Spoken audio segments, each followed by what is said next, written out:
काय नाव भैया? संतोष नारायण शरणागत. गाव कोणतं तुमचं? रामपुरी, तालुका गेवराई, जिल्हा बीड. तालुका गेवरा, जिल्हा बीड. बरं. किती वर्षापासून दारू पित होते तुम्ही? 2011 पासून. 2011 पासून. म्हणजे आता हे 24, साधारण 13 वर्षापासून तुम्ही दारू पितात. बरं. रोज डेली दारू प्यायचे तुम्ही? आज दिली. तुमचा कसा अनुभव आहे मला सांगा आता. आता तुम्ही औषध दिल्यापासून तेव्हापासून एक 3 महिने दारूचं काय नाही. बरं. किती महिने झालेत आता दारू सोडील तुम्ही? 2-2.5 महिने झाले.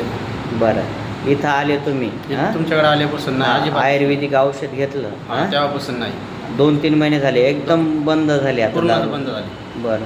दारू सोडल्यानंतर कसा अनुभव आहे तुम्हाला? अनुभव आता पहिल्यापेक्षा चांगला आहे. खूप चांगला आहे. पैसे शिल्लक राहायला लागलेत, पैसे वायपट जात नाहीत. कौटुंबिक स्थिती चांगली सुधारली आहे आता. पहिले कौटुंबिक स्थिती खराब झाली होती दारूमुळं. आता पूर्ण परिवारामध्ये आलेत पुन्हा. पूर्व सगळं परिवारामधून दूर गेले होते, आता पुन्हा परिवारामध्ये आले. समाधानी आहेत? समाधानी. इथं काही पैसे लागले का तुम्हाला? नाही, काय फक्त सगळं निशुल्क सेवा मिळाली तुम्हाला, एकही रुपया खर्च लागला नाही. तुम्ही मोफत नीट झालात, समाधानी आहेत.